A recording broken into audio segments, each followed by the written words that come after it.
y le cedemos la palabra al doctor Pablo Zapata para que nos dé algunas palabras de bienvenida. Gracias. Buenos días a todos. Una disculpa, bueno, los sábados son de chamba, estábamos trabajando, estaba en clase, pero bueno, estamos acá con ustedes y pues es muy agradable verlos, ¿no? Están en ya es el cierre, el coloquio, van a empezar el coloquio de cierre de la MELRAP. Los alumnos ya egresan, ¿no? Creo que han pasado durante ya 6 cuatrimestres, ¿no?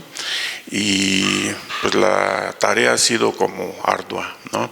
Y bueno, ahora invitan a la doctora María Guadalupe Simón Ramos y le agradecemos mucho que haya accedido, que nos acompañe, que nos comparta sus saberes.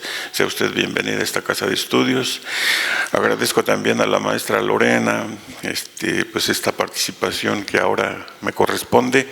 Y bueno, a los docentes, la doctora Edith, maestro Oscar, la maestra Hilda, se me van algunos nombres, Vivianca, Rommel, el maestro Rommel también.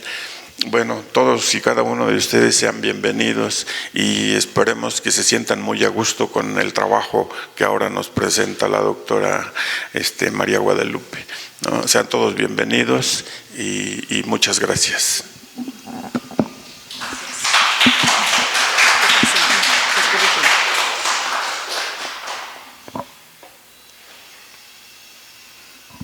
Me permito leer una breve semblanza de la larga trayectoria de la doctora María Guadalupe Simón Ramos. Ella es licenciada en Física y Matemáticas por la Escuela Superior de Física y Matemáticas del Instituto Politécnico Nacional, doctora y maestra con especialidad en Matemática Educativa por el Centro de Investigación y de Estudios Avanzados del Instituto Politécnico Nacional. Es profesora investigadora del Instituto de Ciencias Básicas e Ingeniería de la Universidad Autónoma del Estado de Hidalgo e integrante del Sistema Nacional de Investigadores e Investigadoras Nivel 1.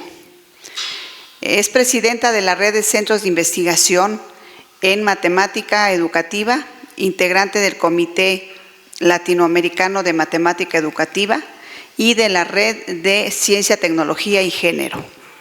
Desarrolla las líneas de investigación, género y matemáticas y construcción social del conocimiento matemático. Ha sido autora y coautora en diversos artículos, libros y capítulos de libro, desde la matemática educativa y la perspectiva de género. Le damos la más cordial bienvenida y esperemos que no sea la última vez que nos visita y que encuentre en esta casa de estudios pues un grupo de colaboradores y estudiantes ansiosos por compartir con usted los saberes que han ido acumulando a partir de su proceso de formación. Muchas gracias y bienvenida.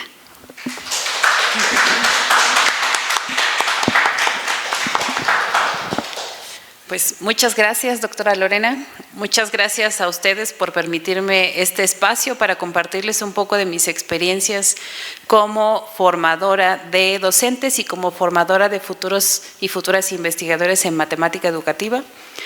De hecho, pues vengo con un encargo especial de la doctora Lorena, porque como vieron mi semblanza, mi área de especialidad es la matemática educativa. Entonces, pues yo me preocupo por todo lo que tiene que ver con la enseñanza y el aprendizaje de las matemáticas. Sin embargo, también como una de mis preocupaciones principales está en hacer que tanto docentes, futuros docentes, quienes se están formando como docentes, y futuros personas que van a hacer investigación en didáctica de la matemática, pues puedan dar claridad a los proyectos que están planteando. Yo formo parte de la maestría en Ciencias en Didáctica de las Matemáticas en el ICBE y atendemos principalmente a profesoras y profesores de distintos niveles educativos que vienen con nosotros buscando estrategias para la enseñanza de las matemáticas, pero también quienes están buscando estrategias, pero además quieren hacerla como su campo de desempeño profesional, es decir, quieren dedicarse también a la investigación, que muchas veces ya hemos platicado con la doctora Lorena, pues quienes estamos en el aula todo el tiempo estamos en nuestro laboratorio de investigación, porque estamos todo el tiempo diseñando y rediseñando las actividades que vamos a llevar en el día a día, las adaptamos a las nuevas necesidades, al nuevo grupo que tenemos enfrente. Y pues también consideramos que pues ese es un espacio para hacer investigación en el día a día. Voy a poner mi presentación. Yo mejor me bajo. Ah, ok. Y me paso para acá para estar cerca. Bueno, toda esta introducción era para comentarles que pues lo que yo preparé para ustedes tiene que ver con lo que trabajo en el día a día en esta maestría con los estudiantes a los que se me ha encomendado trabajar con ellos para plantear, primero que nada, sus investigaciones desde entender por qué se están preguntando lo que se están preguntando, lo que sucede en su aula, y encaminarlo con claridad a través de su pregunta de investigación, la elección de su marco de referencia teórico, conceptual, su diseño metodológico, los métodos que van a usar, las herramientas y técnicas que van a emplear, tanto para diseñar su implementación como para analizar los datos. Entonces, todo ese camino, como parte de mis asignaturas, me toca ayudarles a reflexionar, pero también mi disciplina, que es la matemática educativa, está reflexionando sobre eso, porque somos una disciplina que toma elementos de la pedagogía, de la didáctica, de la psicología, de la sociología, de la antropología, para construir nuestra disciplina. Entonces, se nos hacen muchas observaciones sobre que tenemos que mostrar más claridad sobre nuestros objetos de estudio, cómo los estudiamos y qué es lo que reportamos. Entonces, mi disciplina tiene esa encomienda en este momento, están trabajando mucho sobre eso y a mí me toca trabajar sobre eso con los estudiantes que se acercan a la maestría. Los contenidos de una tesis o de un trabajo recepcional, porque pues siempre estamos todo el tiempo trabajando con eso, ¿no? Es más, seguramente ustedes empiezan a trabajar con sus capítulos y los van enriqueciendo, regresan a ellos, los vuelven a revisar y no se acaba. Aunque comiencen escribiendo cosas del capítulo 1, del 2 y vayan en el 3, siempre van a regresar a los anteriores y no va a quedar listo hasta que le pongan el punto final y le entreguen. Entonces lo puse así, pero quiero hacer hincapié en que si bien hay una estructura en la que presentamos el escrito, la investigación no se realiza en ese orden y seguramente ustedes lo tienen súper claro. Un elemento muy importante para toda investigación es ese capítulo al que le llamamos metodología y se le puede llamar de distintas formas. Pongo acá algunos nombres que he encontrado en la literatura, pero que también maneja una autora que me gusta mucho, que lamentablemente ya falleció, que es Corinna Schmelkes, que ella nos hace énfasis que de acuerdo al tipo de investigación que estemos realizando, pues va a ser el tipo de marco que trabajemos y por lo tanto nuestras herramientas metodológicas. Entonces pongo algunos nombres por ahí, ella le llama procedimiento, pero también pues hay quienes le llaman metodología, diseño de la investigación o diseño metodológico. Pongo atención en esto porque algo que aprendí de mi directora de tesis de doctorado y de maestría y una persona con la que sigo compartiendo mucho, que es la doctora Rosa María Farfán, y que me sorprendió en su momento, porque yo pensaba que hacer una tesis era este orden, que fue que la metodología antecede a todo trabajo de investigación. Es decir, esa mirada con la que yo estoy observando a los problemas, en este caso, de mi aula. Yo ya los estoy observando con una mirada que tiene tintes teóricos, aunque no sabemos a qué teoría corresponden. pero ya tenemos una idea de qué es lo que está pasando ahí. Y también muchas veces ya tenemos una idea de cómo queremos resolverlo. Y eso, en lo personal, a veces cuesta mucho trabajo modificar algunas ideas que tal vez todavía no son correctas o no están completas.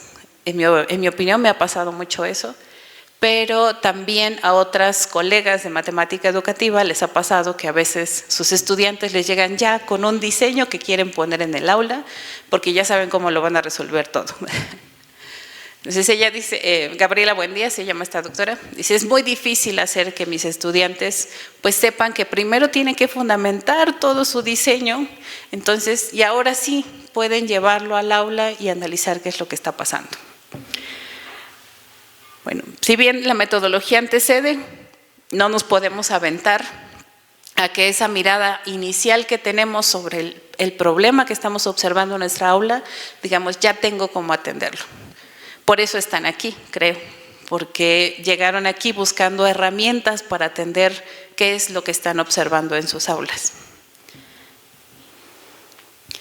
Les decía yo que esta metodología tiene que ver con el punto de vista de quien investiga y a veces nuestro punto de vista puede ir cambiando. Podemos llegar a un lugar con un punto de vista tal vez muy cuadrado y puedo hablar de mi punto de vista. Cuando yo entré a la maestría en matemática educativa, yo venía, como ustedes vieron, de una licenciatura en física y matemáticas y entonces mi punto de vista cuadrado me decía que yo tenía que buscar que los estudiantes aprendieran la lógica detrás de la demostración matemática y los conceptos matemáticos. Entonces, pues con el tiempo me di cuenta que por ahí no era lo que a mí me iba a ayudar a resolver mi problema, porque hay gente a la que sí le ayuda a resolver ciertas situaciones, pero en mi caso no, en especial por los temas que me estaban interesando. Entonces, pues hemos hablado aquí que los problemas de investigación, pues quienes estamos en el aula, pues regularmente vienen de nuestras aulas, pero también pueden venir de nuestra experiencia, de nuestra historia de vida. Por ejemplo, y vuelvo un poco a lo que a mí me pasó en la maestría, que yo tenía una cierta idea sobre las personas que podían ser buenas en matemáticas o no. Y entonces, como a mí me costó bastante la licenciatura, le tuve que trabajar todo el día, todos los semestres, no descansé hasta que la vi terminada, pues yo decía que el talento no podía ser algo natural. O sea, que no podía ser natural que alguien llegara y pudiese saber todo de la licenciatura en física y matemáticas si les fuera tan bien. Que habíamos personas que también podíamos ser buenas, pero que teníamos que trabajarle más. Y fue así que pues me fui por la línea de talento, pero también descubrí que pues había otras maneras de trabajar con el talento. Y de hecho le comentaba a la doctora Lorena que ese es un material que les quiero compartir, a lo mejor más al ratito les traigo, porque ahí plasmé algunas maneras de analizar los datos que me gustó mucho, porque lo que pasó fue que identifiqué qué estaba pasando en un aula donde todos los niños les habíamos dicho que eran talentosos. Es decir, estaban trabajando con profesores especiales, con actividades especiales y se buscaba que se generara un ambiente de construcción de conocimiento. Entonces, más al ratito les traigo ese libro. Bueno, para que no siga yo hablando de muchas cosas, vamos avanzando. Y aquí quiero hablar un poquito de, de dónde vienen los problemas y de dónde vienen los problemas en los que yo trabajo, porque pues quiero hacer un poco de propaganda de mi línea de investigación. Y cuando yo pienso en todas las personas que hay en el aula, o sea, yo pensaba en esas aulas de matemáticas a las que yo llegué en el Politécnico, y yo decía, es que estas aulas no son todas iguales. Hay estudiantes que tienen ciertas características, hay estudiantes de la Ciudad de México, estudiantes del norte, del sur, yo del estado de Hidalgo, que vengo de un pueblo bien chiquitito, y si digo el nombre, pues les va a decir muchas de sus características. Yo vengo de Tlahuelilpan, entonces ya el nombre dice mucho, ¿no? y más en la actualidad. O sea, es un pueblo con muchas necesidades. Y yo empiezo a pensar en todas esas cosas que afectan cuando estamos en el aula. Y seguramente ustedes también han pensado en algunos de esos elementos, y ahora la nueva escuela mexicana nos pide verlos como elementos transversales. Es decir, no podemos olvidarnos de ellos cuando estamos planeando, diseñando, y no podemos olvidarnos de ellos cuando estamos pensando cómo trabajar un cierto contenido. Y eso nos ha costado muchísimo. Aquí está el que es mi motivo de investigación, que es género y sexo, es decir, en nuestras aulas tenemos niñas y niños que fueron registrados como niñas y niños. Digamos, es raro en estos momentos que tengamos un registro, digamos, con un sexo intersexual, pero, digamos, porque hay una costumbre de asignar un sexo de esto que es binario, que hemos puesto como binario. Entonces yo trabajo ahí porque pues se nos ha olvidado que esa aula tiene pues más o menos 50% niñas, 50% niños, más o menos, regularmente. Y no lo tomamos en cuenta. Entonces yo trabajo mucho con eso. Les digo, tal vez más tarde yo venga a contarles sobre eso. Entonces, esta es nuestra aula, es una aula diversa. Y muchas de esas cosas que suceden en la diversidad entran cuando estamos planeando nuestros problemas de investigación. Pero entran de distintas maneras. Y bueno, también sobre eso hay que tener un poco de claridad al estar diseñando. Bueno, el tema que nos ocupa, ahora sí, vamos directamente a ello. Yo le puse un título, la doctora Lorena me dijo, está muy largo. Dije, bueno, creo que acá lo podemos resumir un poco. Nudos teórico-metodológicos en la investigación. Decíamos que la metodología es esa mirada con la que estamos observando esos problemas que tenemos en el aula y que después a esa metodología pues les vamos a dar un fundamento con teorías, con marcos conceptuales, con marcos históricos, el marco que necesitemos. Pero también tenemos que lograr que haya consistencia entre la manera en la que estoy planteando mi pregunta de investigación, qué objetivos tengo, el marco teórico, decía yo, conceptual, referencial que estoy tomando, los diseños que voy a implementar en mi aula y cómo voy a analizar los resultados de esos diseños. Gracias. Para eso, yo les traje como ejemplo el caso de tres de mis estudiantes, de tres de los estudiantes que tengo en el ICBI, estudiando la maestría en didáctica de las matemáticas. Matemáticas y didáctica, perdón, está un poco al revés. Estos tres docentes están en distintos momentos de sus proyectos que nosotros les llamamos proyectos de investigación, pero finalmente son docentes en ejercicio que se están preguntando por problemas que observan en su aula y vienen a buscar respuestas sobre maneras de resolverlos. Entonces, si bien no nos estamos concentrando en la investigación-acción, porque ellos realizan su investigación, crean sus diseños, los implementan y obtienen resultados por una única ocasión. Bueno, hacen sus pilotos también, digamos, y ya después es la implementación formal. Sí están trabajando con esas preguntas que surgen de su aula. Están estos tres docentes en distintos momentos de su formación. Y bueno, acá no los puse en orden, pero sí se va a notar de quién puedo dar más información en este momento porque ya está en su último semestre. Entonces tengo a un profesor de medio superior y superior que no es profesor de formación, que sabemos que es lo que nos pasa en esos niveles educativos. Y por eso también ustedes están aquí y seguramente por eso se está trabajando mucho en las universidades, en las pedagógicas y en las tecnológicas, en todas, para que podamos profesionalizar en la docencia a estas personas que también están trabajando en nuestro sistema educativo. Tengo también a una profesora de medio superior que es egresada de la licenciatura en Matemáticas Aplicadas del ICBI. Entonces ella tiene otra visión de la matemática.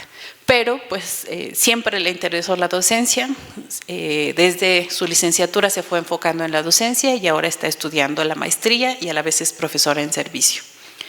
Y tengo a una profesora de secundaria, formada como profesora de secundaria en una escuela normal, que ella pues tiene este problema de la nueva escuela mexicana y todas las exigencias hacia profesoras y profesores, y ella considera que necesita formarse más para saber qué es lo que va a hacer, cómo ayudar también a sus colegas y pues llevar con éxito estas nuevas propuestas a las aulas. Les puse aquí esa primera mirada con la que ellos llegaron conmigo a preguntarme si yo quería ser su directora de tesis, porque nos los asignan, pero pues en la primera cita uno puede decir si corresponde a lo que trabajamos o a lo que yo trabajo o no corresponde, entonces te puedo llevar con alguien que te va a hacer una mejor guía para ese trabajo que tú quieres hacer. Entonces, este profesor, él llega y me dice, es que los estudiantes tienen muchos errores. O sea, todo el tiempo se están equivocando con álgebra y yo no puedo avanzar porque su álgebra es deficiente. Creo que aquí, aunque no todos son profesores de matemáticas, pues nos hemos enfrentado con eso, ¿no? El álgebra se vuelve un obstáculo. Es más, hay algunas investigaciones que han identificado que al llegar a la secundaria y encontrarse con el álgebra es como ese primer choque tremendo con las matemáticas que hace que baje más rápido el nivel de gusto por las matemáticas. Bueno, esto es lo que dice él, y dice, y me los encuentro en medio superior, pero también en superior. O sea, se vuelven obstáculo para quienes estoy formando en alguna ingeniería, porque él da clases en ingeniería, para que aprendan otras cosas que les van a servir en su carrera. Bueno, y sobre eso podríamos hablar un montón de cosas, sobre la ingeniería y las habilidades matemáticas, porque pues hay mucha investigación en la disciplina que dice que no les estamos enseñando las matemáticas que necesitan en la ingeniería. Pero no nos vamos a meter en eso.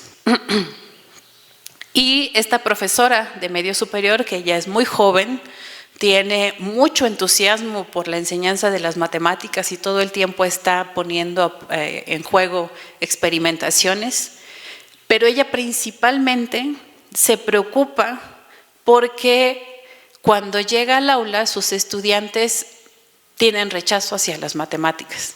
O sea, para ella es su principal obstáculo.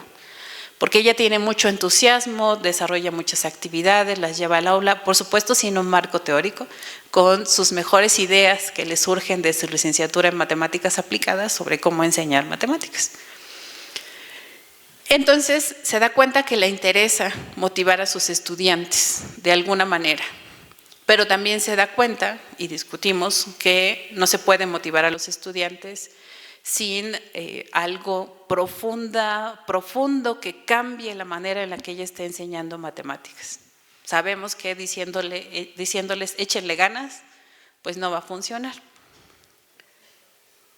No es suficiente. Ajá, no es suficiente. Échenle ganas, muchachos.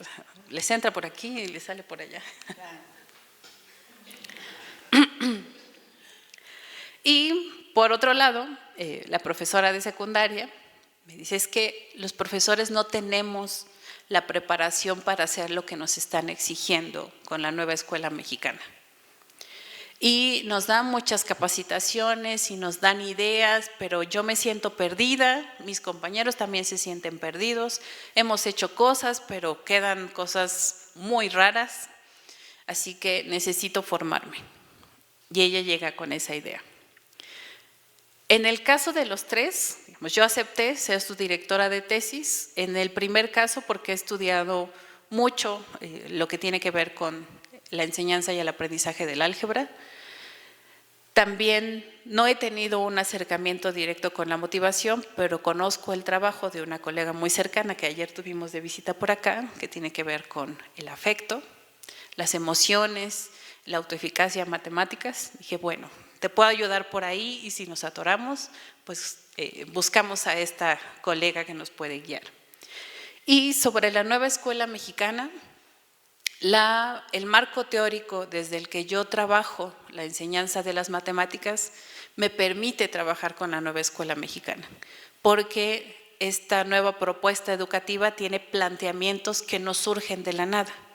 En matemática educativa ya tenemos bastantes años trabajándolo, es una línea de investigación que surgió por ahí de los 90s, tomando también muchos elementos que ya estaban en la disciplina, pero uniéndolos para hacer una propuesta teórica.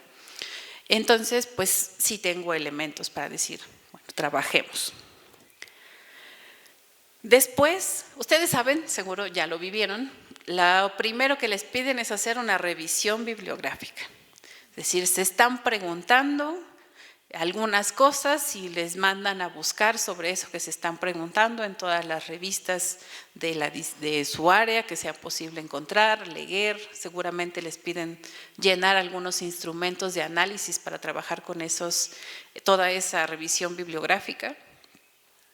Y estos estudiantes, después de hacer su revisión bibliográfica, pues afinan su lente, digamos, como hacer un ajuste.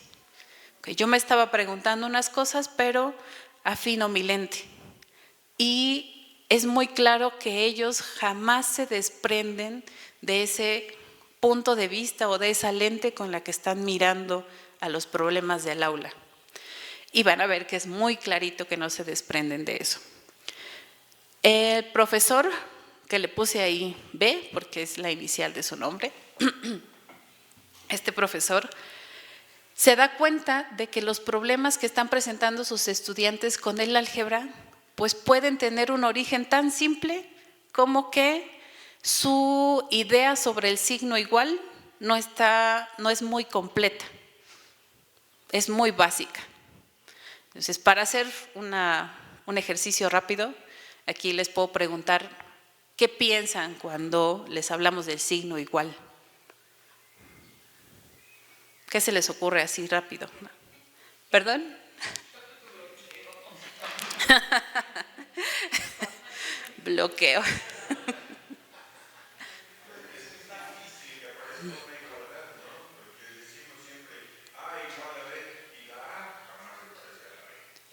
Ok, vale. La A jamás se parece a la B. Es una buena idea que se vuelve un obstáculo. Parecido. Resultado, decían por acá. Decían, es que ya está ahí, sí, pues de resultado. Entonces… Otro obstáculo es que de pronto el profesor no encuentra cómo vincular la aritmética y darle el brinquito al álgebra. Por ejemplo, cuando decimos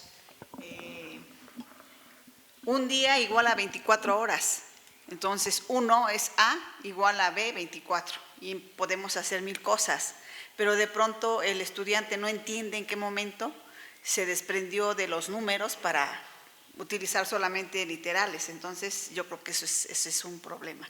Y en educación básica, sobre todo en los primeros grados, esto es muy natural. Yo no sé en qué momento se pierde o qué pasa, pero eso es muy recurrente en educación básica. Sobre todo cuando ya están hablando de literales, tal cual en la secundaria, ¿no? Luby, ¿qué se te ocurre de...? Signo igual. Bloqueo.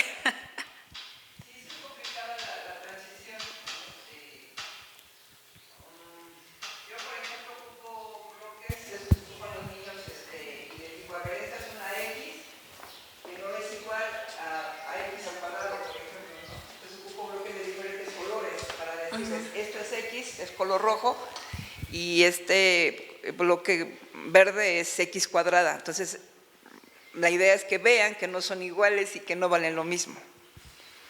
Pero, exacto. Algo de así. hecho, es todo un campo de investigación el analizar este paso de la aritmética al álgebra. Todos estos elementos que ustedes han tocado están siendo analizados por mucha gente en nuestra disciplina, pero este estudiante se enfocó en el signo igual. O sea, es tan grande el campo que se quedó con el signo igual. ¿Usted pensaba en la relación entre igual que, o mayor que, menor que, e igual que, ¿no? Bajo esos signos en donde, en básica, el cocodrilito, ¿no? Abre la boca, menor que, pero llega un momento en que este ángulo, digamos, que refiere el menor o mayor que, se iguala. O sea, en esta forma simbólica de representar el igual que, ¿no? No sé qué tanto puede haber esa significado acerca de ese igual. O sea, antecedente, mayor que, menor que. Digamos, con lo que he trabajado de álgebra, no me he encontrado una propuesta de ese tipo, pero sí se puede pensar en una aproximación, que cuando el mayor o el menor se cambian al igual, bueno, cuando se está aproximando. Y ahí se me ocurre pasar a temas de medio superior y superior, donde decimos, bueno, es que en el límite ya es igual. Exacto. Decimos, se acerca, pero matemáticamente en el límite podemos decir, ya, llegó a un punto. De ahí, hasta ahí va a llegar. No va a irse más lejos. Entonces ya llegamos al igual. Pero nos vamos a meter en problemas. Sí, necesitamos hacer otra charla para eso. Muy bien. Bueno, pues lo que quiero comentarles es que, les decía, es un montón de cosas que estudiar alrededor del álgebra, y ayudar a este estudiante a definir qué era lo que quería trabajar, pues fue decirles que no puedes estudiar todo.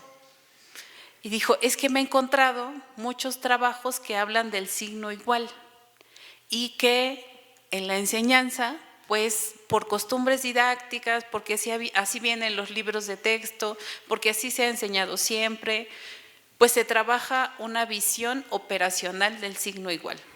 Es decir, tengo una operación aritmética y después tengo un resultado. Por fortuna, en nuestros libros de texto, desde los anteriores, ya tenemos una propuesta donde se busca una visión más rica sobre el signo igual. Ya no solamente está la operacional, pero digamos, en el ambiente todavía como que esa visión operacional de que el signo igual me da un resultado, no la hemos podido borrar del todo. Ya hay muchas propuestas, ya hay muchos ejercicios, mucha evidencia, pero no la hemos podido borrar. Y este alumno se encuentra también que ni siquiera en los países que sacan los mejores puntajes en PISA lo han podido borrar. Digamos, incluso Suecia, Finlandia tienen problemas con el signo igual. Pero quiero mostrar que lo que él tiene es una visión formalista de la matemática, es decir, él quiere que a través de la formalidad los estudiantes puedan pasar de esta visión operacional del signo igual a una visión relacional. Y entre muchas de las cosas que él analiza, pues está la propiedad conmutativa, esto que decían ustedes. Bueno, A nunca va a ser igual a B, pero peor aún, A por B es igual a B por A.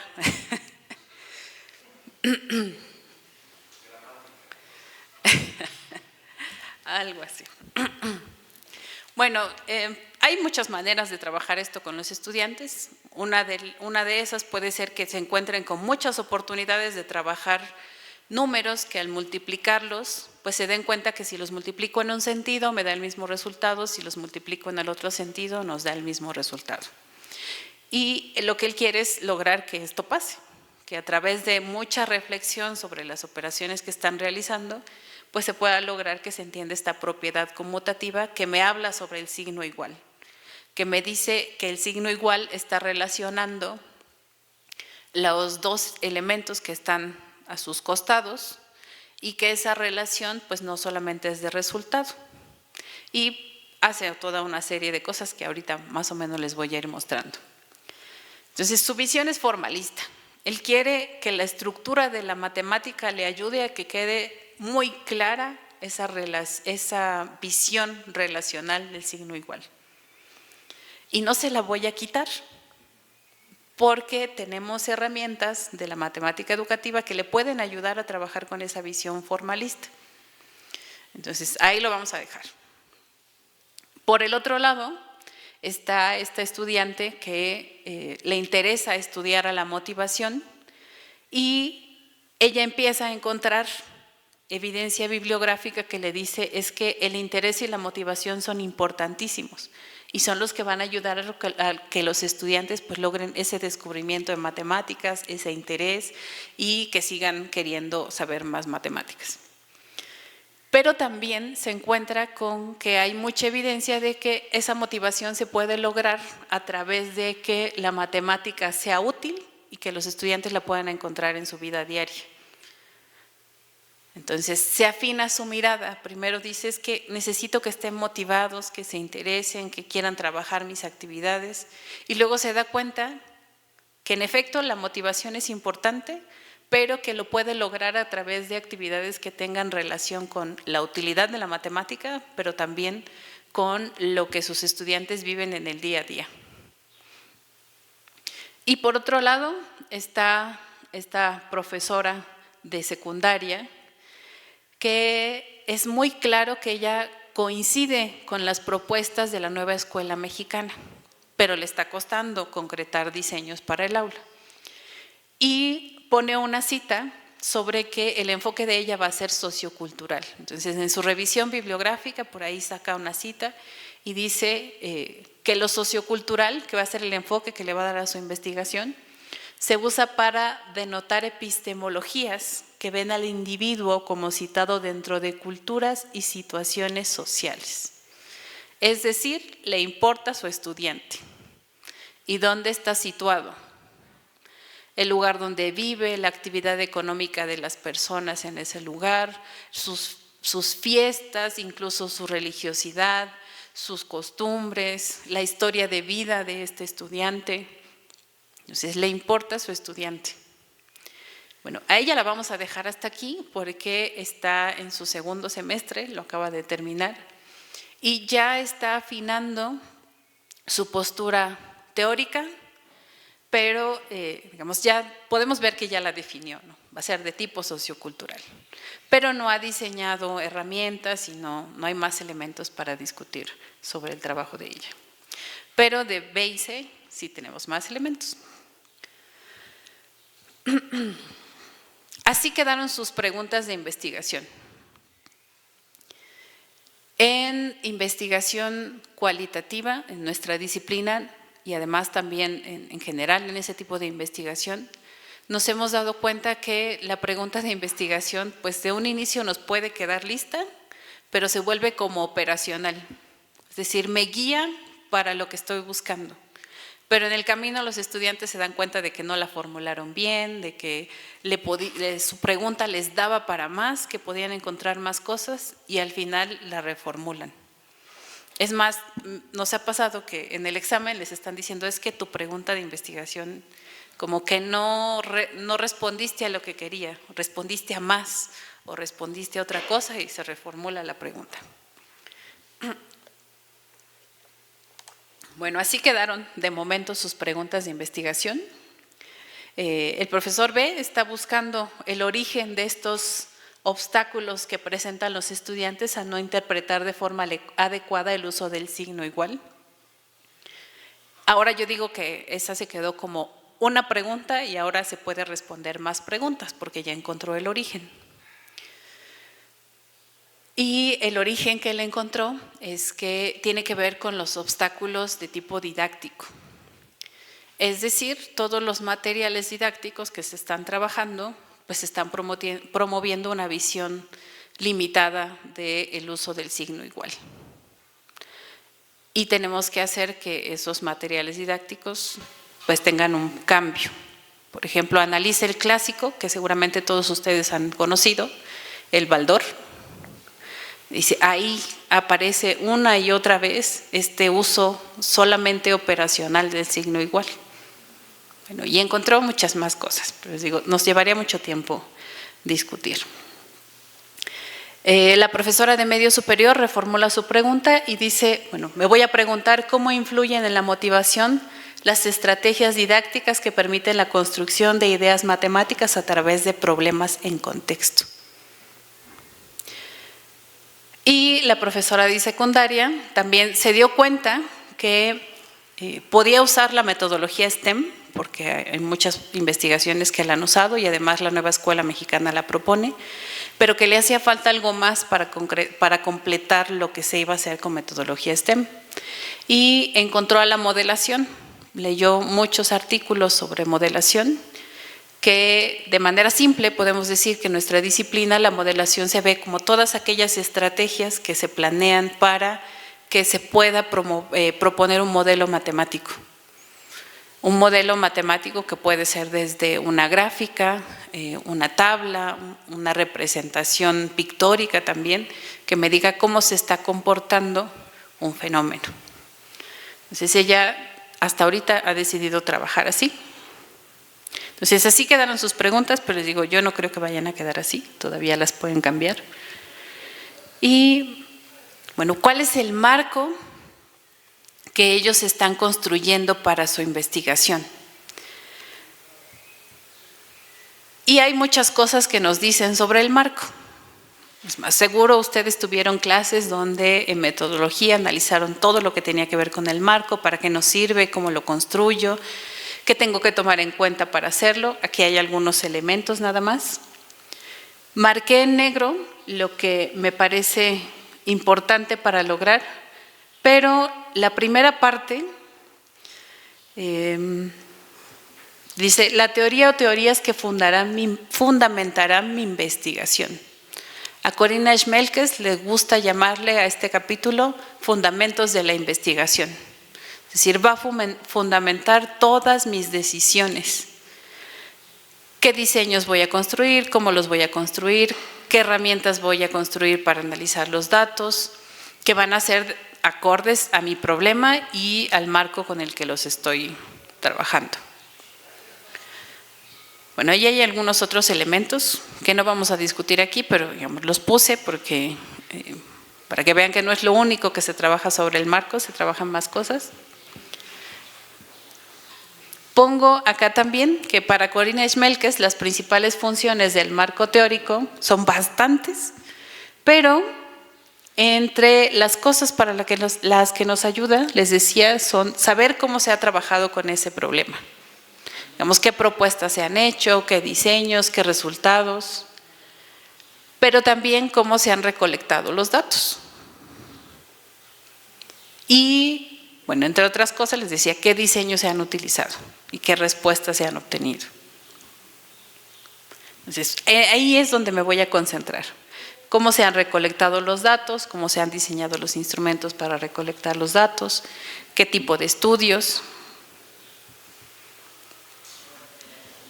Algo que pocas veces nos preguntamos en nuestra disciplina, porque creemos que el marco teórico con el que estamos trabajando o el marco referencial, pues ya tiene esos elementos muy claros, son ciertas posturas que si me estoy preguntando sobre cómo enseñar mejor matemáticas, tengo que tener antes de hacer mis diseños. Entonces, en la maestría en didáctica de las matemáticas se busca que nuestros estudiantes, antes de proponer algo, reflexionen sobre qué son las matemáticas para ellos, cómo aprenden las personas y cómo enseñar mejor matemáticas. Porque estas tres preguntas les van a dar una guía de qué marcos teóricos les van a ayudar para responderlas. Y a lo mejor ahorita pues queda como muy en el aire, ¿qué son las matemáticas? Pues es que son matemáticas, ¿no? Eso ni se pregunta. Pues resulta que las personas podemos tener distintas posturas sobre qué son las matemáticas. Entonces, la nueva escuela mexicana tiene una postura sobre qué son las matemáticas y de ahí se desprenden todas sus propuestas didácticas. Y pues si estos estudiantes no tuviesen clara su postura sobre qué son las matemáticas, andarían haciendo cosas bien raras. Como que la niña, es que está muy chiquita, la chica que trabaja motivación, pues estuviese haciendo una propuesta de tipo formalista para sus estudiantes. Obviamente no va a lograr aumentar la motivación. Sí, complicado. Aunque pues a esta estudiante sí se le podría haber ocurrido porque tiene una formación muy fuerte en matemáticas formales, pero no la dejamos que se fuera por ahí. B, cuando se hace estas 3 preguntas, ¿qué son las matemáticas? ¿Cómo aprenden las personas y cómo enseñar matemáticas? Primero, pues para él las matemáticas son construcciones formales. Ya en la historia, en el tiempo, hubo un grupo de personas que fueron aportando a la construcción de conocimiento matemático y ya están ahí. Entonces tiene que hacer él que sus estudiantes construyan a esos objetos que ya fueron preconstruidos. Entonces él es súper formal. Y cuando se pregunta cómo aprenden las personas, pues le queda muy bien la postura de Piaget. Porque Piaget dice, ya existe el objeto, pero yo puedo construir ese objeto en mi mente a través de actividades que se diseñen para que yo pueda interactuar con ese objeto y pueda ir construyendo ese concepto en mis estructuras mentales. Pero lo que va a ayudarle a él a hacer esa construcción, pues es esta estructura formal de las matemáticas. A través de muchas actividades, llevar a los estudiantes a que reflexionen y construyan ideas sobre un significado relacional del signo igual. Por lo tanto, su idea de cómo enseñar matemáticas ahorita se está apegando mucho a una teoría francesa de nuestra disciplina.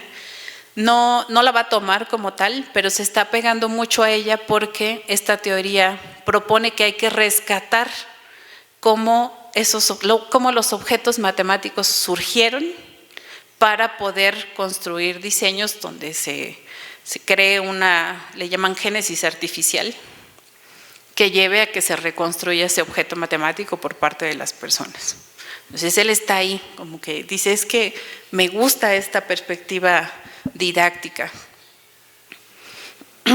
Si ven, creo que hemos logrado consistencia entre su forma en la que él mira los problemas de enseñanza y aprendizaje de las matemáticas en el aula y desde dónde se va a tomar, desde dónde se va a agarrar para poder buscar manera de resolver estos problemas. Les decía yo, si él hubiese dicho es que tengo que motivarlos en el aula, digamos ahora en el caso opuesto, llevando cosas o materiales, pues tal vez no sería tan clara su propuesta. Lo que él va a trabajar es un marco conceptual, porque desde distintas teorías se ha encontrado que vuelven a encontrar este problema con la visión operacional y relacional del signo igual.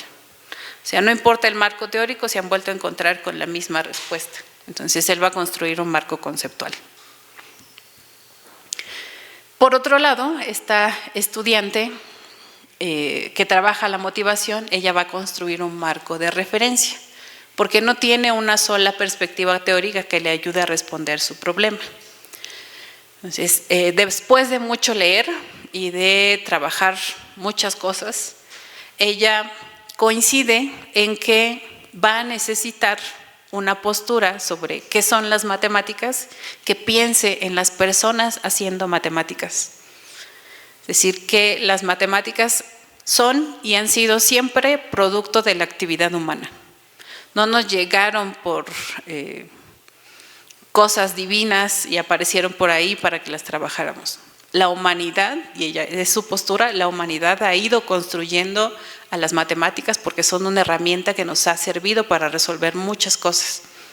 Y entonces de ahí ella se puede agarrar para que esas actividades que plantea en el aula tengan sentido para los estudiantes y contribuyan a desarrollar su motivación. Cuando se pregunta cómo aprenden las personas, pues tiene que preguntarse también cómo afecta la motivación en el aprendizaje de las personas. Y se encuentra trabajos que le dicen cosas así.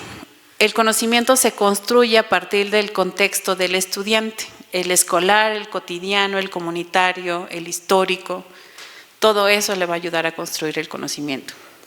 Pero también se encuentra investigaciones que le dicen que los factores no cognitivos, como el afecto y la motivación es parte de esos factores no cognitivos, influyen en el aprendizaje. Entonces ella tiene que buscar la manera de compaginar todas esas ideas. Y por lo tanto, su postura sobre cómo enseñar matemáticas, después de mucho leer sobre propuestas que le hablaban sobre modelación en el aula, pues encontró una que habla de las prácticas situadas. Es decir, lo que llevan a cabo las personas en sus propios contextos, en sus propios lugares, en sus propias comunidades, permite la construcción de conocimiento matemático. Claro, hay que hacer todo un análisis muy minucioso para ver qué de la comunidad vamos a tomar para plantear una idea matemática. Y sabemos que a lo mejor tenemos una idea de qué matemática vamos a encontrar ahí, pero puede ser otra. Les decía que ella va a construir un marco de referencia porque tiene que tomar modelos teóricos sobre el afecto y la motivación, pero también modelos teóricos sobre la modelación. Entonces va a estar viajando entre ambos. Entonces, ¿cómo diseñaron sus investigaciones?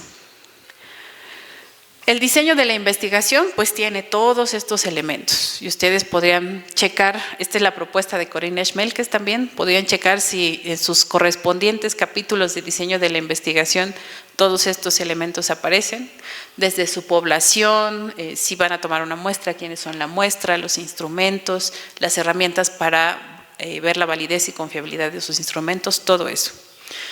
Nos vamos a concentrar pues en la elaboración, selección y desarrollo de instrumentos, y solo en una partecita. Bueno, tiene bastantes, pongo aquí 2 de los objetivos, pero entre uno que me interesa remarcar es que la elección del método, los métodos, las herramientas, todo lo que voy a usar, tiene como finalidad llevarlos a lograr el objetivo de su investigación. Si tiene esa finalidad, por lo tanto, también tiene que estar bien articulado, porque si no, no les va a ofrecer, no les va a dar los resultados que ustedes estaban buscando.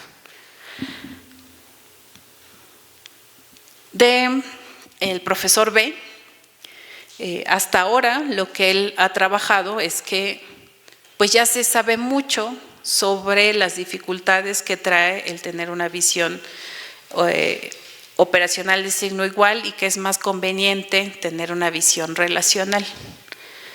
Pero pues en la práctica no se ha visto un cambio. Y entonces tomamos como decisión que el cambio tiene que empezar de una reflexión con el profesorado.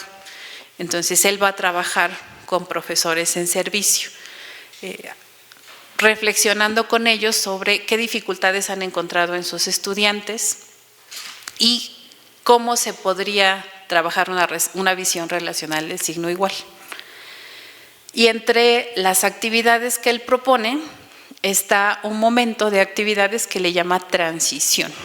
Es decir, después de haber reflexionado sobre los obstáculos de sus estudiantes, las principales situaciones que suceden en las aulas, bueno, él pasa a un momento de transición. Digamos, ¿cómo llevaríamos a los estudiantes a una transición? Y propone que los profesores piensen en hacer actividades como estas. Digamos, actividades donde pues ya no hay un signo igual ahí, sino hay como una idea de balanza. Tengo operaciones de un lado y operaciones del otro, pero ya que las conjunto, pues me da la igualdad.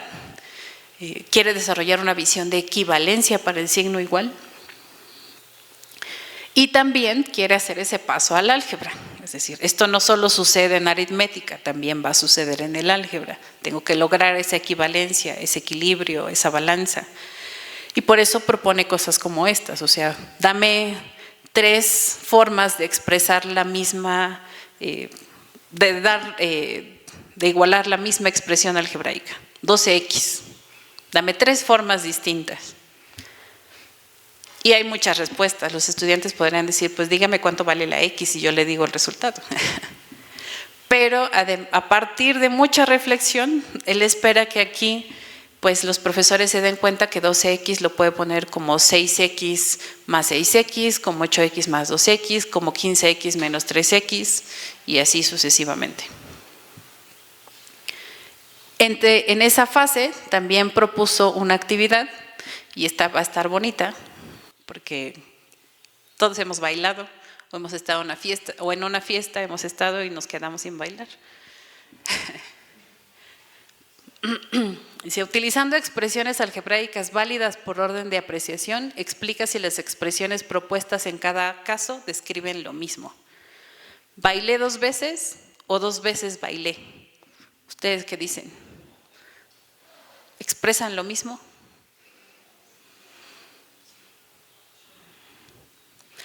Y si hacemos un resumen de esa información, podríamos decir B por 2 es igual a 2 por B, ¿no? Bailé 2 veces o 2 veces bailé. Entonces, él busca que esa reflexión surja ahí para hablar de esta equivalencia. Lo estoy expresando de maneras distintas, pero al final pues es la misma situación.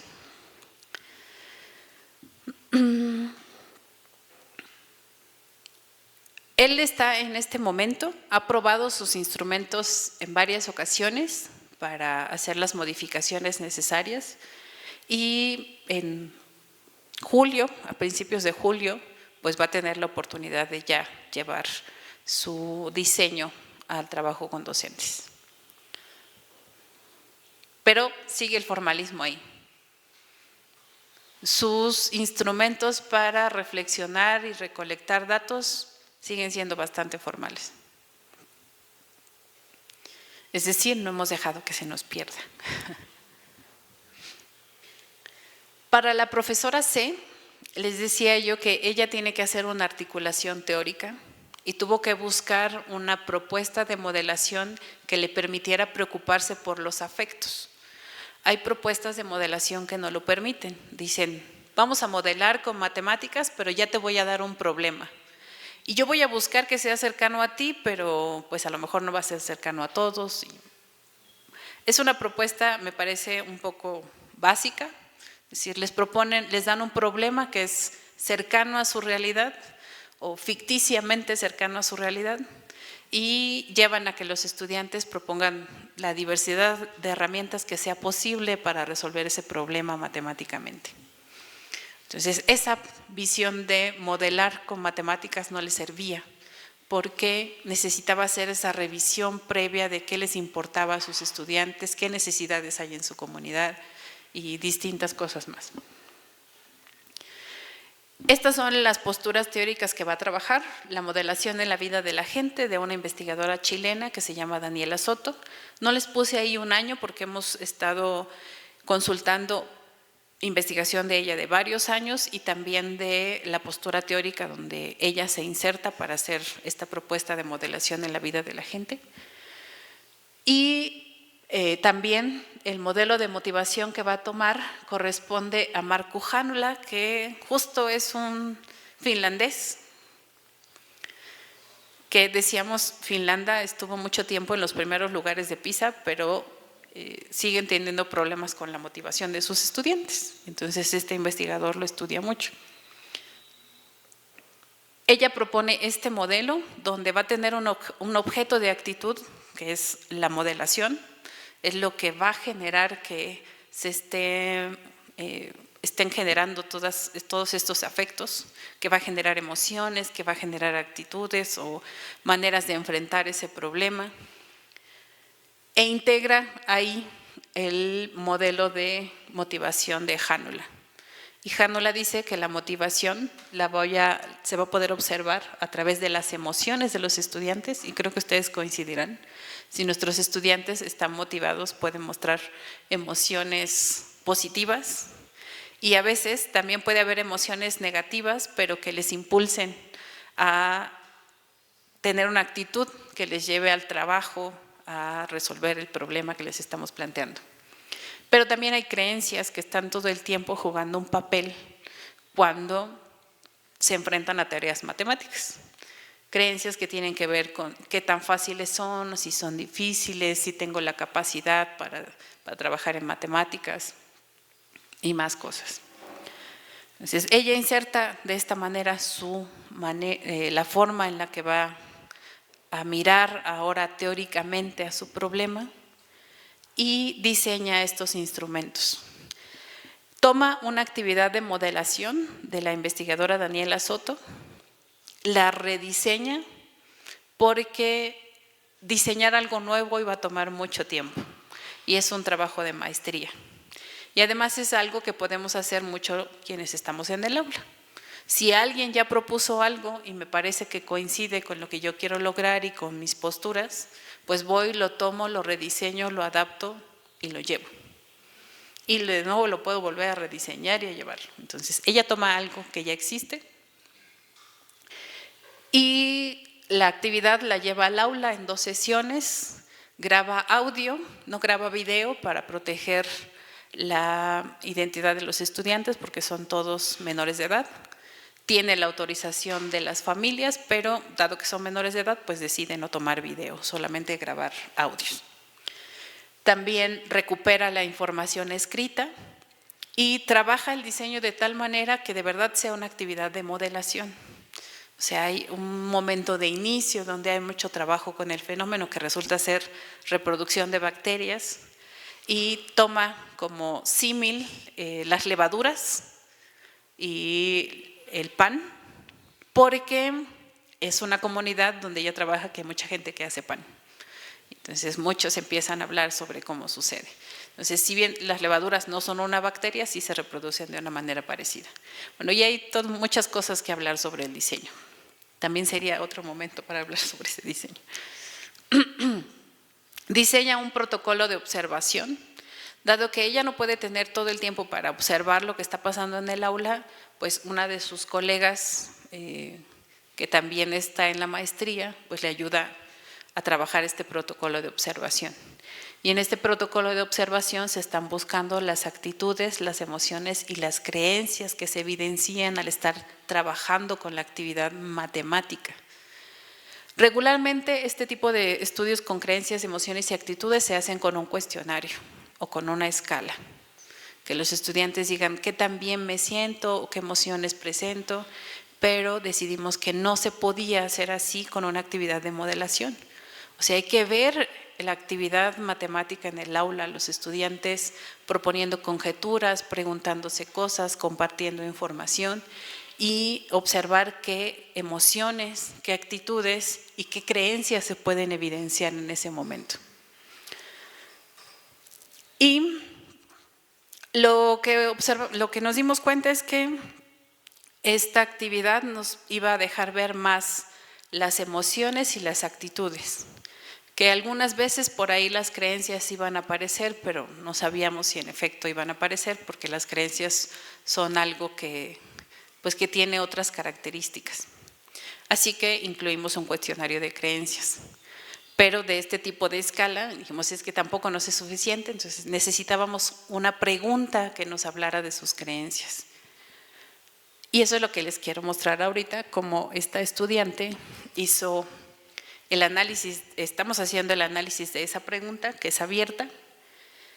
Este cuestionario tuvo 14 reactivos tipo Likert y una pregunta abierta, que es esta.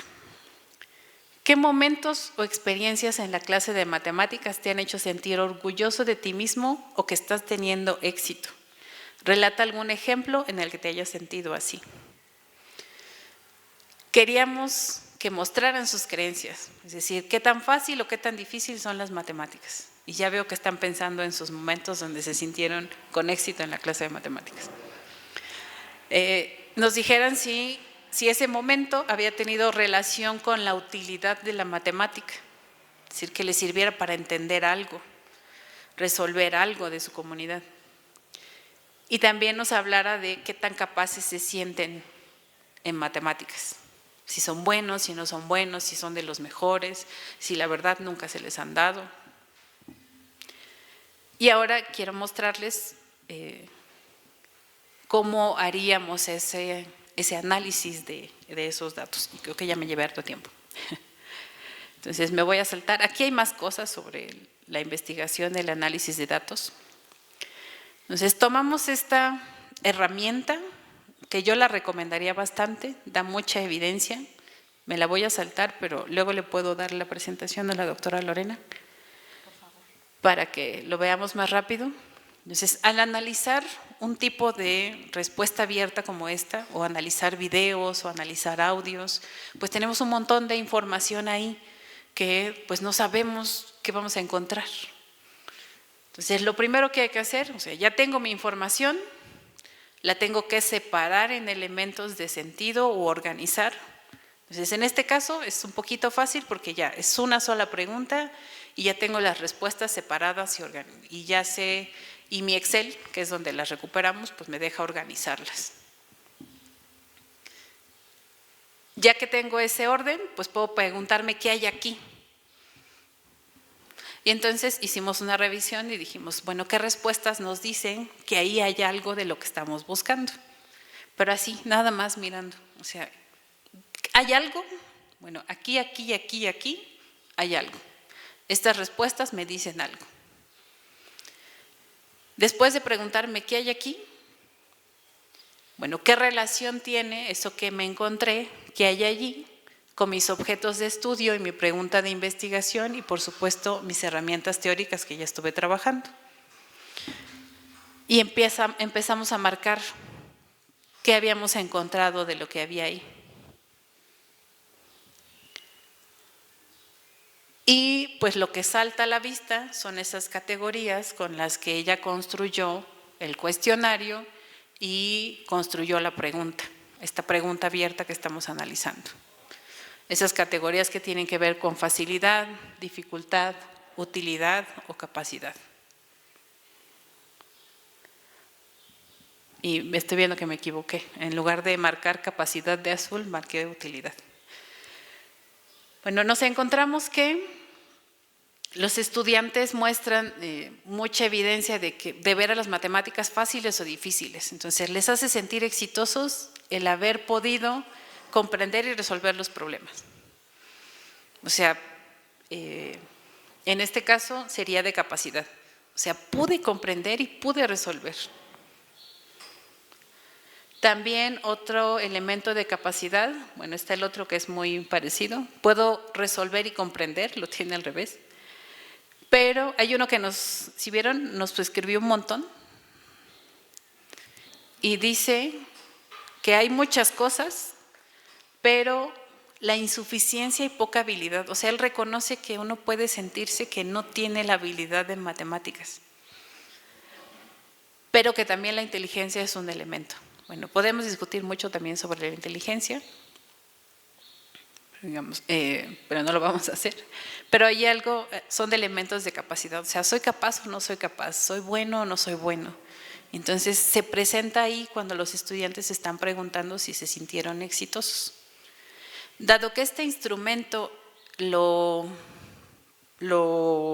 trabajamos con ellos después de haber vivido la actividad de modelación, esperábamos que surgieran cosas distintas asociadas a la actividad que habían vivido, pero no sucedió.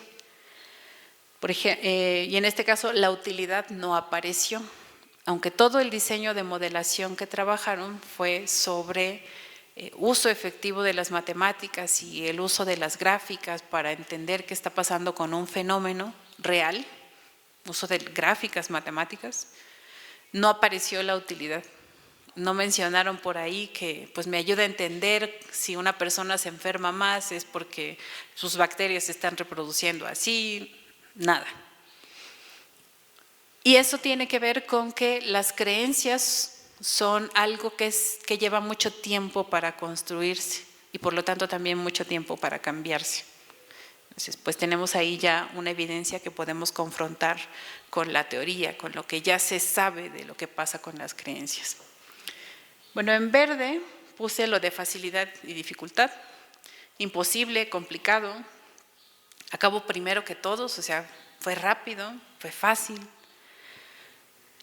Y así es que ella va a estar haciendo su análisis solamente para esa pregunta.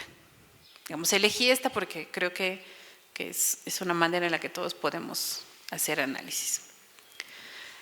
Ella está en ese momento, tiene ya toda su evidencia, la está organizando para convertirla en un dato y poder analizarla con sus herramientas teóricas.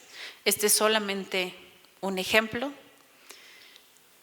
Y yo creo que ahí lo voy a dejar para que tengamos oportunidad de tener algunas preguntas. Digamos, también viene la confrontación teórica, pero ya se volvería muy largo. Bueno, espero que haya podido reflexionar con ustedes sobre este proceso de articular mi pregunta que me estoy haciendo y los elementos teórico-metodológicos que me van a ayudar a resolverla. Gracias.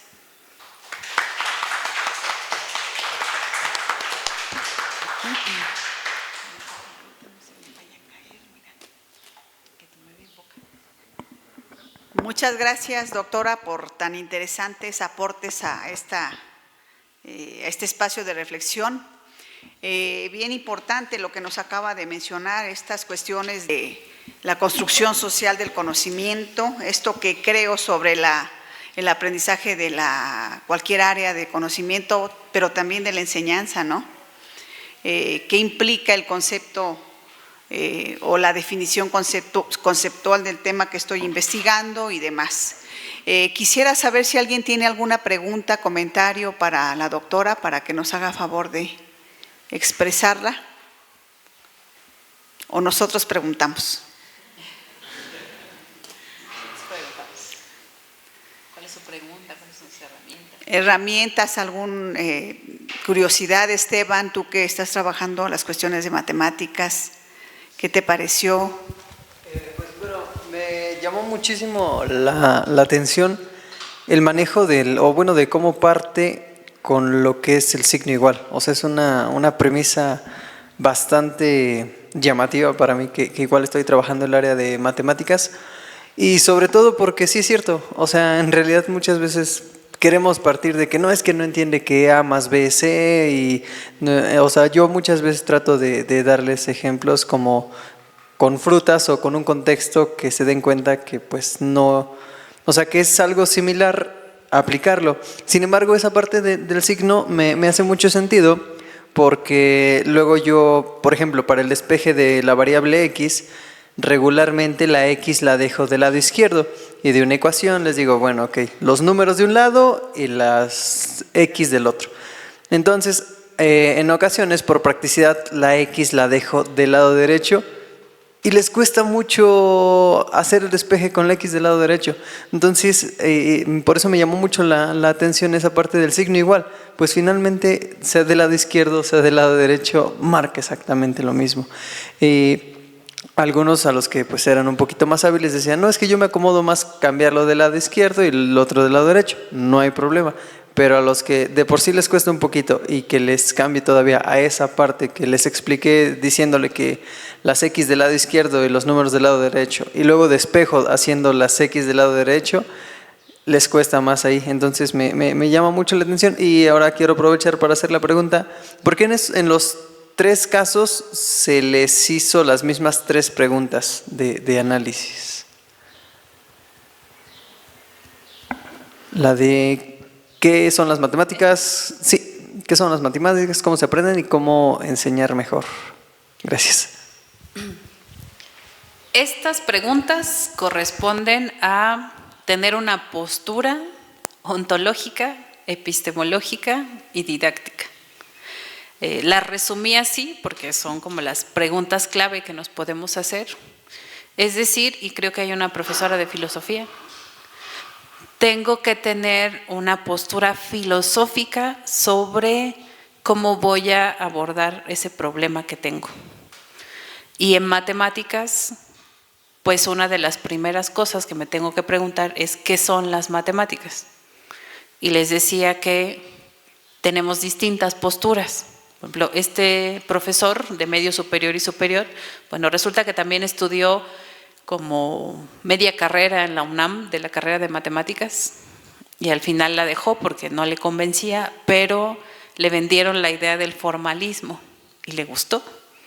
Y entonces para él las matemáticas son formales, son parte de una estructura y hay que construir esa estructura en los estudiantes. Pero por el otro lado, este estudiante que es de la licenciatura en matemáticas aplicadas, y a lo mejor voy a balconear a mi licenciatura, pero ya dice, es que me dicen que son matemáticas aplicadas y durante los primeros 4 semestres nunca vemos matemáticas aplicadas. Entonces ella tiene ese choque y le hace pensar en las matemáticas que de verdad se estén usando en las diferentes áreas de conocimiento, pero que también las esté usando la gente, y que hay elementos que son los que están desmotivando a los estudiantes, primero que te digan una cosa y que hagan otra. Entonces ahí hay dos posturas sobre qué son las matemáticas que como investigadora las tengo que tener bien claras. Entonces por eso les hacemos estas 3 preguntas.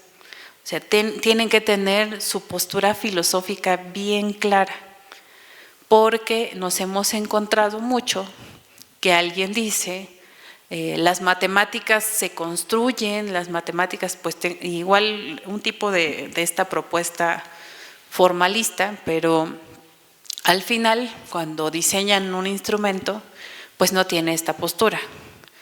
Es que tengo en la mente muy claro un instrumento que no había sido revisado por el director de tesis. En este caso yo soy la directora de tesis, pero en mis clases me toca trabajar con estudiantes que tienen otros directores de tesis. Decía, tengo una postura en la que se tiene que construir el concepto, pero sus actividades eran sobre teorema de Pitágoras y comenzaba con el ejercicio de la escalera. O sea, que ponen una escalera y dicen, pues la escalera, la pared mide tanto, el ángulo es tal, entonces dime a qué distancia está la escalera de la pared o algo así. No hay un concepto que se está construyendo ahí. O sea, esa es su primera actividad. O sea, hay una aplicación, si acaso, del teorema de Pitágoras que debería ya haber sido construido para que se pueda aplicar en ese ejercicio, porque ni siquiera es un problema, es un ejercicio. Entonces, por eso en la maestría se trabaja mucho con que tengan muy claro para ellos qué van a hacer las matemáticas, que tomen postura sobre cómo se construye el conocimiento matemático. Si va a ser formal como este profesor, pues que las estructuras formales se vayan construyendo correctamente y diseñes muchas actividades para que esas estructuras formales se vayan construyendo correctamente. Si es esta profesora que le interesa que vivan las actividades muy relacionadas con ellos, con su vida cotidiana, con sus personas, y que entonces les van a ayudar a construir conocimiento, pues también tiene que ser muy claro y estar muy articulado. Si no, van a estar proponiendo cosas opuestas, que regularmente es lo que nos hemos encontrado. Eso pasa. O a veces queremos meterles un marco teórico a fuerzas, y digamos, mi marco teórico es de tipo sociocultural, pero el estudiante tiene una propuesta de tipo formalista y, digamos, en este caso pues, me animé a ayudarle. Pero que yo quiera que haga actividades de tipo sociocultural y el estudiante quiera ser de tipo formal y nada más no checamos ninguno de los dos. Entonces, eso pasa mucho. Se ha encontrado en muchas propuestas que regresan a los estudiantes a su capítulo número 1 y a ver, revisa tu pregunta de investigación, porque lo que estás proponiendo para el aula no corresponde a tu pregunta. Entonces, por eso se les hacen de otra manera, pero digamos, con términos prácticos, esta sería una manera clara de entender que les pedimos que tengan bien claro cuando van a iniciar su marco teórico en especial, porque es cuando están buscando las teorías que les van a ayudar.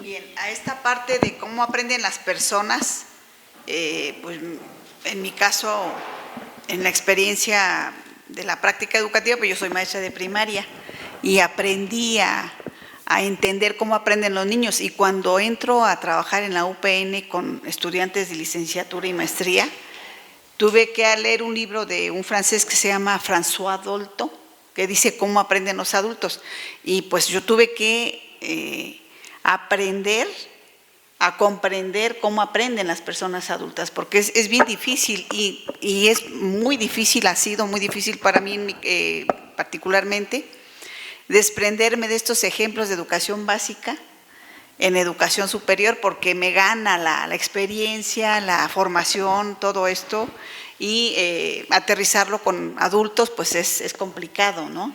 Entonces sí es bien importante preguntarse constantemente cómo aprenden las personas, pero también qué tipo de personas. El ciudadano común, como el caso de las investigaciones de Daniela Soto, el ciudadano no escolarizado o el ciudadano semiescolarizado, ¿no? No es lo mismo preguntarse cómo aprende esta persona a cómo aprende un niño de preescolar, un niño de sexto grado, un niño de secundaria, un joven universitario y un profesor frente a grupo.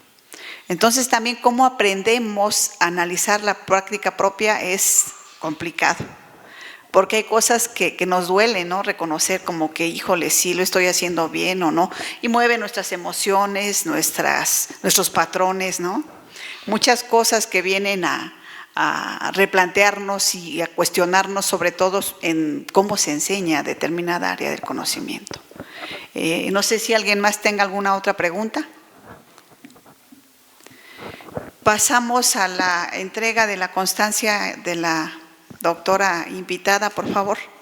Me permito primero, a nombre de quienes integramos este programa, darle Universidad Pedagógica Nacional, Unidad 131 Hidalgo, sede General Pachuca, otorga la presente constancia a la doctora María Guadalupe Simón Ramos por impartir la conferencia Articulación entre el marco teórico y el diseño de instrumentos para la recolección y el análisis de datos, llevada a cabo en el marco del tercer coloquio estatal de la Maestría en Educación, línea recuperación y análisis de la práctica docente, del acercamiento teórico al análisis de resultados de investigación-acción en esta casa de estudios.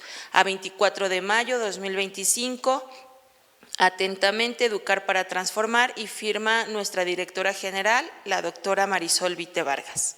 Muchísimas gracias.